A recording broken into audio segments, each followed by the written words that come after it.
आज हम पढ़ेंगे मैट्रिक्स।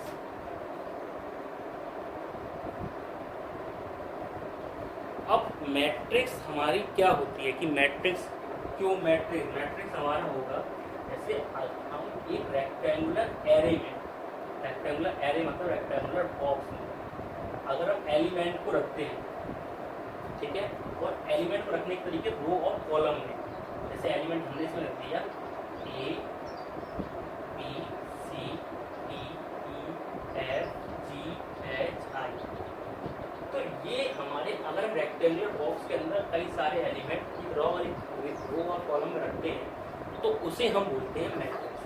अब जैसे इसमें A B C D E F G H I, तो जिस तरीके से एलिमेंट रखे तो ये हमारा हो गया मैट्रिक्स। हमने एलिमेंट को हमने एरे में फिट कर दिया तो ये हमारी होगी मैट्रिक्स। अब ये कितने बाई कितने मैट्रिक्स है, अब इन्हें रखने का तरीका क्या होता है, रो और कॉलम से, जैसे लोग एम इंटू एम से ही बोलते हैं, आई इंटू जे भी बोलते हैं। अब जैसे इसमें रो कितनी है, रो एक्स तरीके से रो 1 2 3, इसमें नंबर ऑफ रो कितनी है 3, नंबर ऑफ रो कितनी है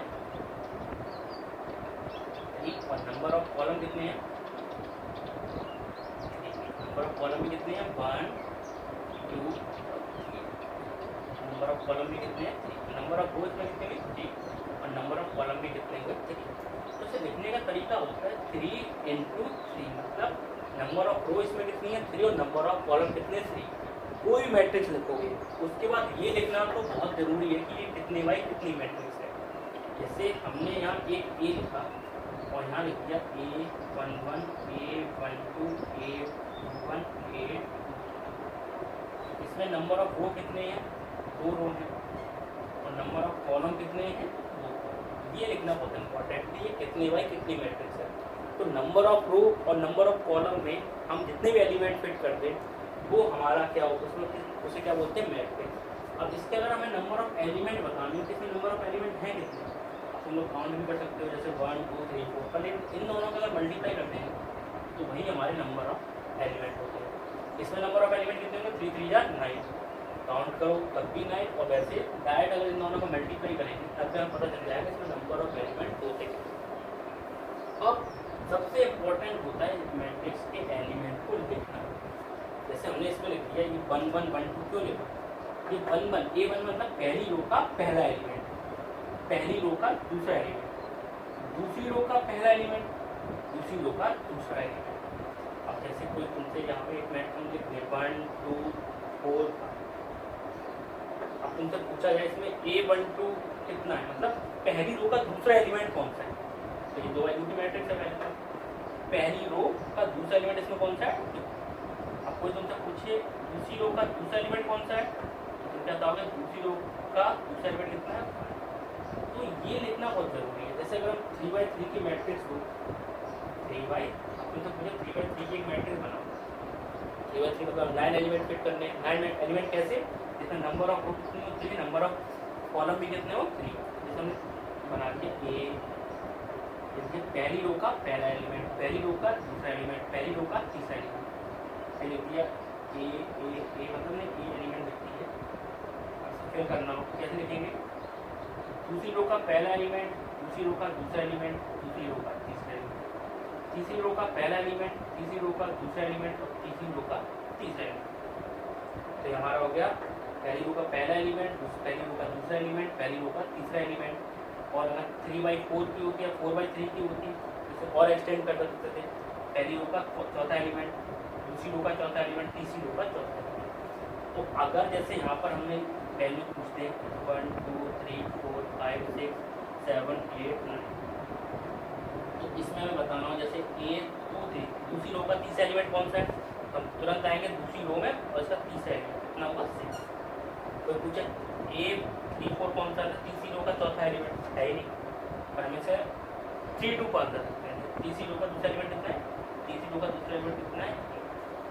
तो ये हमारी होती है मैट्रिक्स। मैट्रिक्स में क्या पता है नंबर ऑफ रो और नंबर ऑफ कॉलम को, नंबर ऑफ रो और नंबर ऑफ कॉलम में इतने एलिमेंट लिख दें उसे हम रेक्टेंगुलर एरे में लिखेंगे। याद रखना सिर्फ रेक्टेंगुलर एरे में लिखेंगे। और अगर तुमने स्ट्रेट लाइन बना दी है, जल्दी जल्दी चक्कर में ये लिख दिया, तो ये गलत हो जाएगा। ये हमारा डिटर्मिनेंट होता है, ये तुम आगे पढ़ोगे। और अभी हमें क्या पढ़ना है, मैट्रिक्स। तो मैट्रिक्स में रेक्टेंगुलर एरे, और ये कितने बाई कितने, क्योंकि ये लिखना बहुत जरूरी है। ये कितने बाई कितने की मैट्रिक्स होती है, ये बहुत इंपॉर्टेंट है लिखना, ठीक है। अब आते हैं मैट्रिक्स के टाइप। अब मैट्रिक्स के टाइप कितने होते हैं, टाइप इसके कई सारे टाइप होते हैं, थोड़े थोड़े हम अभी बता देंगे, थोड़े थोड़े जब आगे क्वेश्चन स्टार्ट होंगे तब हम बता देंगे। सबसे पहला type of matrix, type of matrix. तो पहला हमारा टाइप होता है column matrix.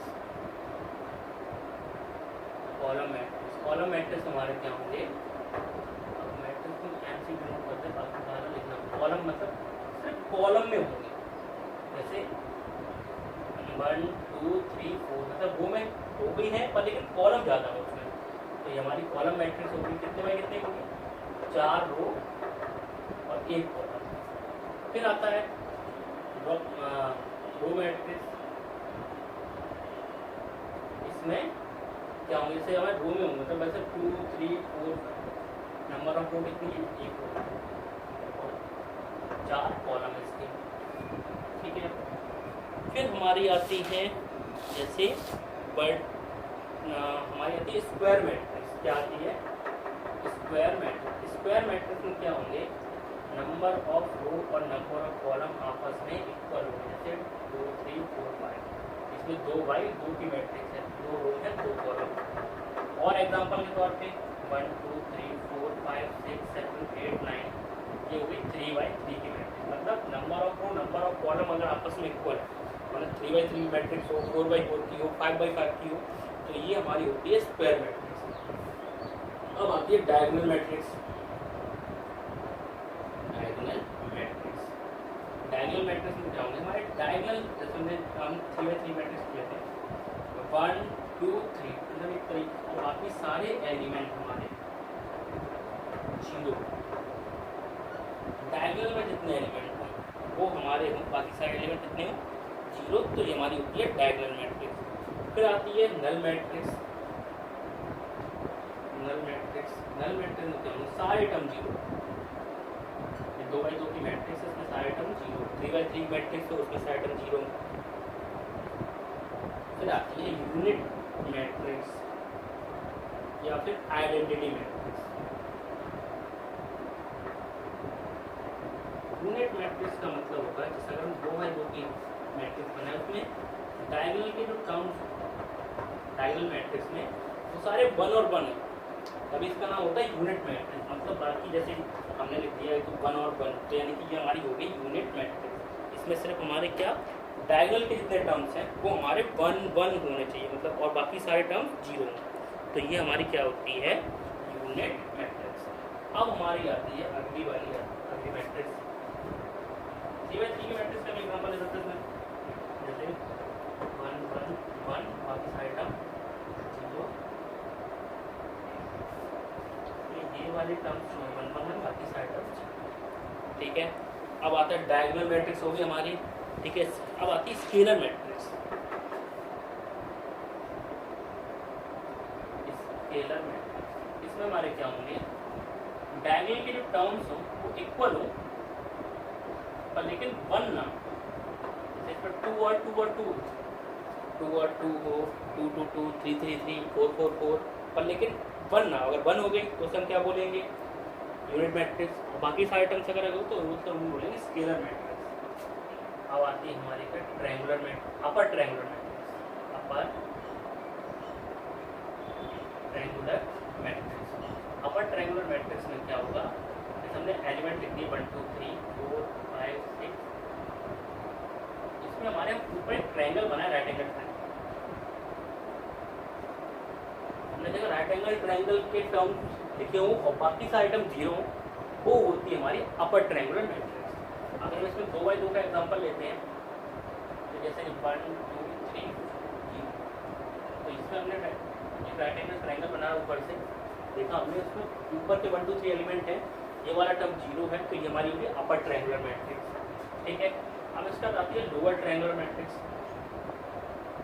Lower triangular matrix, हमारे लोअर टर्म जैसे 1 2 3 4 5 6 हम नीचे से राइट एंगल ट्रायंगल बनाए। जैसे हम नीचे से राइट एंगल ट्रायंगल बनाए इसमें देखा हमने एलिमेंट हमारे फिल है और बाकी सारे एलिमेंट हमारे जीरो हैं, तो ये हमारी होगी लोअर ट्रायंगुलर मैट्रिक्स और ये होगी हमारी अपर ट्रायंगुलर मैट्रिक्स। अब आती है हमारी सब मैट्रिक्स। हमने एक ए एलिमेंट लिख दिया 2 3 4 5 और एक हमने लिख दी बी एक मैट्रिक्स लिख दी 1 4 5 6 7 2 3 4। हमने देखा 2 3 4 5 यहाँ पर पूरा 2 3 4 5 पूरा है, मतलब हमारे जो ए मैट्रिक्स है वो बी की सब मैट्रिक्स है, क्योंकि बी के जो बी में ए मैट्रिक्स पूरी बी में आ रही है, यानी कि बी की ये सब मैट्रिक्स है। ठीक है, तो ये हमारी क्या हो गई सब मैट्रिक्स। तो ये मैट्रिक्स के कई सारे टाइप हैं और भी हैं, वो आगे बताते रहेंगे। अब इसके बाद आता है मैट्रिक्स में इक्वलिटी, एडिशन और सब्ट्रैक्शन। अब आता है कि दो मैट्रिक्स आपस में इक्वल हो तब क्या कर सकते हैं, और एडिशन सब्ट्रैक्शन मल्टीप्लिकेशन ये सारी चीज़ें पढ़ाएंगे कि हमारे एडिशन सब्ट्रैक्शन मल्टीप्लिकेशन किस तरीके से करना है। तो हमने क्या किया, अब हम क्या कहते हैं, जैसे दो मैट्रिक्स हमें दे दिया है कि इफ इक्वालिटी मतलब क्या होगा, दो मैट्रिक्स आपस में, तो ए मैट्रिक्स दे दी है 2/2 की और एक बी मैट्रिक्स दे दी है 2/2 की, आपस में इक्वल। तो हमने उसमें ए की हमने एलिमेंट लिख दी है 1 2 3 4 और बी में हमने लिख दी है एक्स वाई जेड। और हमें पता है कि ये दोनों मैट्रिक्स आपस में इक्वल 2/2 की मैट्रिक्स आपस में इक्वल क्वेश्चन दे दिया, तो हमें पूछा जाएगा इसमें एक्स वाई जेड और ए की वैल्यू क्या है, हम कंपेयर करेंगे। इसमें पहली रो पहला एलिमेंट 1 है, इसमें पहली रो पहला एलिमेंट एक्स है, एक्स की वैल्यू 1 के इक्वल होगी, वाई की वैल्यू 2 के इक्वल होगी, जेड की वैल्यू 3 के इक्वल होगी और ए की वैल्यू 4 के इक्वल होगी। इस तरीके से हम अगर दो मैट्रिक्स आपस में इक्वल, तो हम क्या करेंगे, उनमें से हम जो भी वैल्यू अननोन होगी उसकी हम वैल्यू फाइंड करेंगे। ठीक है, और इनमें याद रखना मैट्रिक्स इक्वल तभी होंगी जब इनके रो कॉलम और इनके रो कॉलम आपस में इक्वल। ठीक है, अब इसके बाद आता है हमारा एडिशन सब्ट्रैक्शन। अब जैसे हमें एक एडिशन या एडिशन और सब्ट्रैक्शन हम किस तरीके से करते हैं मैट्रिक्स में। अगर हमारी ए मैट्रिक्स दे रखी है 1 2 3 4 5 6, ये हमारी है 2 रो और 3 कॉलम की मैट्रिक्स दे रखी है।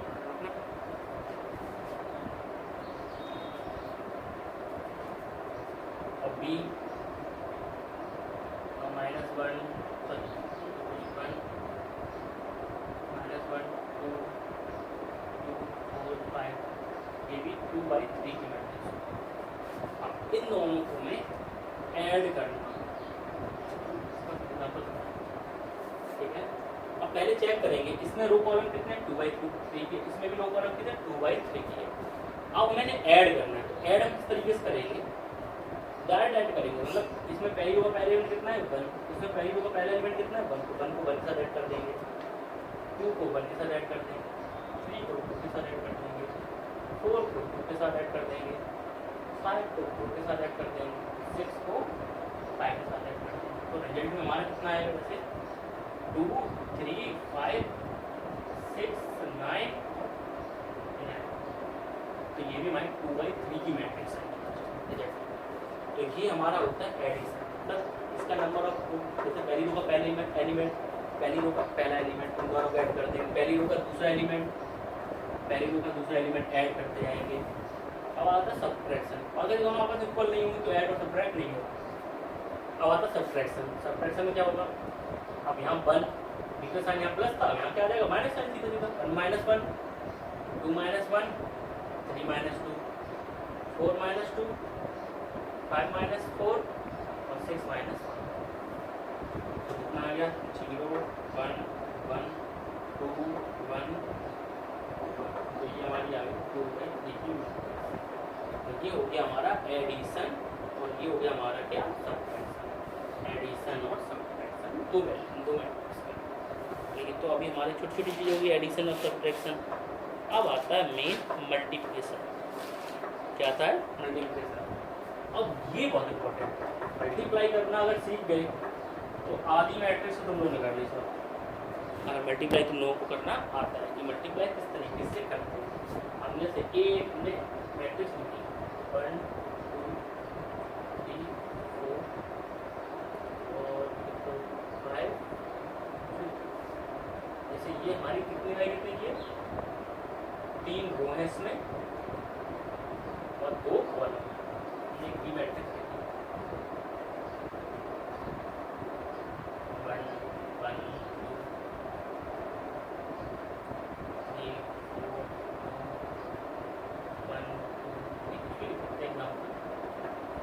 हमारी कितनी हुई, जैसे हमारी हुई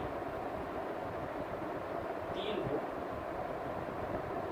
और 2 रो और 3 कॉलम, 2 रो और 3 कॉलम। अब इसका मल्टीप्लाई तुम लोग क्या करोगे, 3 × 2 है और यहाँ 2 × 3 है। पर एक एडिशन और सब्ट्रैक्शन में होता है कि ये दोनों सेम हो तब ऐड और सब्ट्रैक्ट हो। मल्टीप्लिकेशन में क्या होता है, इसका नंबर ऑफ कॉलम और इसकी नंबर ऑफ रो अगर आपस में इक्वल है, मतलब इसका मतलब ऐसे A × B करना है, तो पहली जो मैट्रिक्स है उसके कॉलम की वैल्यू, कॉलम कितने हैं, और इसमें क्या हो और दूसरी मैट्रिक्स की रो की वैल्यू आपस में इक्वल हो। इसमें 2 और 2 है, यानी कि इन दोनों का मल्टीप्लाई पॉसिबल है। इसमें नंबर ऑफ कॉलम, पहले वाली मैट्रिक्स का number of column of matrix A और number of row matrix B के अगर आपस में इक्वल है तो इनका मल्टीप्लाई पॉसिबल। अगर ये इक्वल नहीं है तो इनका मल्टीप्लाई पॉसिबल नहीं। हम क्या करेंगे, A × B करना है, बहुत ध्यान समझना, बहुत इंपॉर्टेंट है। यानी कि पहली रो का मल्टीप्लाई इसके कॉलम के साथ होगा, इस रो का मल्टीप्लाई इस कॉलम के साथ होगा। अब जैसे हमने 1 के साथ मल्टीप्लाई करेंगे, 1 × 1, फिर बीच में फाइनल था प्लस का, 2 का मल्टीप्लाई करेंगे 3 के साथ, ठीक है। अब इसी रो का इस कॉलम के साथ करेंगे, 1 का मल्टीप्लाई 1 के साथ करेंगे, बीच में साइन आता है प्लस, 2 का मल्टीप्लाई 4 के साथ करेंगे, फिर 1 का मल्टीप्लाई 2 के साथ करेंगे, फिर 2 का मल्टीप्लाई 2 के साथ करेंगे।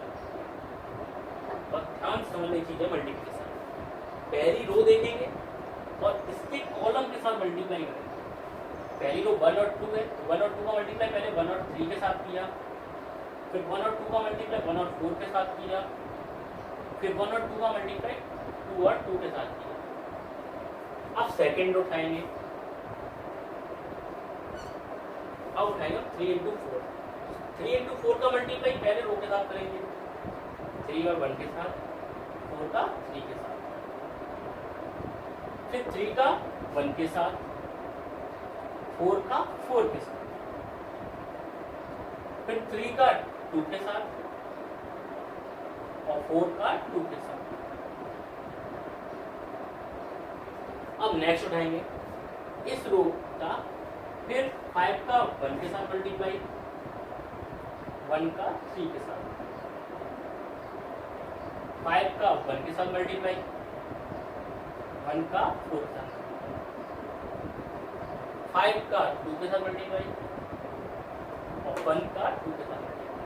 यार इसके बहुत इंपॉर्टेंट है मल्टीप्लाई और बहुत ध्यान से करना है। साइन की गलती भी हो सकती है, कर दी तो पूरी गलत हो जाएगी मैट्रिक्स। पर समझो, पहली रो उठाएंगे, इसका कॉलम साथ मल्टीप्लाई, फिर पहली रो इस कॉलम साथ मल्टीप्लाई, इसकी पहली रो फिर इस कॉलम साथ मल्टीप्लाई, फिर ऐसे 3 4 का मल्टीप्लाई इसके साथ, 3 4 का मल्टीप्लाई इन दोनों के साथ, 3 और 4 का मल्टीप्लाई 2 और 2 के साथ, 5 1 का मल्टीप्लाई 1 3 के साथ, 5 1 का मल्टीप्लाई 1 4 साथ और 5 1 का मल्टीप्लाई 2 2 के साथ।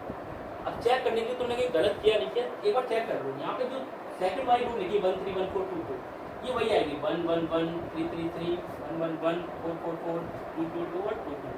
पहले 1 3 1 4, यानी 1 3 यहाँ पे रहेगा, 1 4 यहाँ पे रहेगा और 2 2 यहाँ पे रहेगा। आगे हम चलेंगे।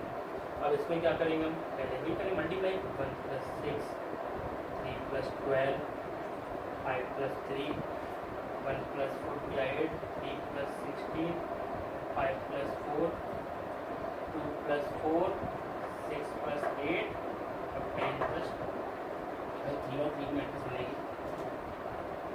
1 + 6 7, 9, 6, 15, 19, 14, 8, 9, ये बन गई हमारी 3 मैट्रिक्स। ये हमारा है मल्टीप्लिकेशन। अब कह सकते 3/3 की मैट्रिक्स ही बनेगी, याद रखना इसकी ये चीज़ और ये चीज़ इसी की मैट्रिक्स बनेगी। तो ये हमारा हुआ मल्टीप्लिकेशन। इसको बहुत ध्यान से करना है कि मल्टीप्लाई होता किस तरीके से है, और सबसे इम्पोर्टेंट है मल्टीप्लाई करना। आधी मैट्रिक्स पूरी डिपेंड करती है मल्टीप्लाई करने पे। अगर तुम्हें मल्टीप्लाई करना आ गया तो तुम समझ लो तुम्हें मैट्रिक्स आधी से ज़्यादा। तो तुम्हारा एक एग्जाम्पल हुआ, क्योंकि मल्टीप्लाई के में कई सारे एग्जाम्पल तुम लोगों को बताने पड़ेंगे। चेक सबसे पहले करते हैं कि पहली वाली मैट्रिक्स को जैसे हमने लिख दिया, एक एग्जाम्पल अपने वैसे लिखते हैं जैसे x y z, और यहाँ लिख देते b, लिख देते जैसे 1 2 3। अब ये कितने बाई कितने, इसमें 3 रो हैं और 1 कॉलम। इसमें 1 रो है और 3 कॉलम। क्या करोगे, इसमें नंबर ऑफ कॉलम कितनी है 1, इसमें नंबर ऑफ रो कितनी है 1, मतलब ये दोनों आपस में इक्वल है, इनका मल्टीप्लाई पॉसिबल है। अब हम a इंटू बी का मल्टीप्लाई करेंगे। a इंटू बी का मल्टीप्लाई किस तरीके से होगा, पहले x का मल्टीप्लाई 1 के साथ, ये रो है और ये कॉलम, x का मल्टीप्लाई 2 के साथ, इसमें और कोई एलिमेंट है नहीं जिसमें प्लस करके लिख देते हैं। अब s का मल्टीप्लाई 3 के साथ, फिर y का मल्टीप्लाई 1 के साथ, y का मल्टीप्लाई 2 के साथ, y का मल्टीप्लाई 3 के साथ, और कोई एलिमेंट है नहीं। z का मल्टीप्लाई 1 के साथ, z का मल्टीप्लाई 2 के साथ और z का मल्टीप्लाई 3 के साथ। अब ये बनती हमारी 3/3 की मैट्रिक्स को 3 और 3/3 की मैट्रिक्स बनती है। बहुत सारे एग्जाम्पल इसके समझाने पड़ेंगे तुम लोगों को। और एग्जाम्पल जैसे हमने तुम्हें एक दे देती a इक्वल टू, इसको थोड़ा ध्यान से समझाते हैं एग्जाम्पल।